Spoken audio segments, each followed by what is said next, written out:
नमस्कार मित्रांनो. तर आज आपण अध्याय 6व्यापासून सुरुवात करतो आहे. गेल्या वेळेस मी 67 पेजपर्यंत आलेलो. आज 68 पेजपासून सुरुवात करतो आहे. श्री गणेशाय नमः, श्री सरस्वते नमः, श्री गुरुभ्यो नमः, श्री कुलदेवताय नमः, श्री सीता रामचंद्रभ्याम नमः, श्री सद्गुरु साईनाथाय नमः. असो परमार्थू वा संसारू, जेथे सद्गुरु कर्णधारू, तेची तारू पैल पारू, नेऊनी उतारू लावील. सद्गुरु शब्दे वृत्ती उठता, साईच प्रथम आठवती चित्ता. उभेच ठाकती सन्मुक्ता, ठेविती माथा निजहस्त. धुनी माजील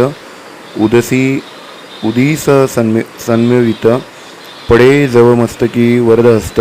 हृदय स्वानंदे उलुनी येत, प्रेम ओसंडत नेत्रातून. नवल गृहस्थ स्पर्श विंदान, प्रलयाग्नीतही न होई जो दहन. त्या सूक्ष्म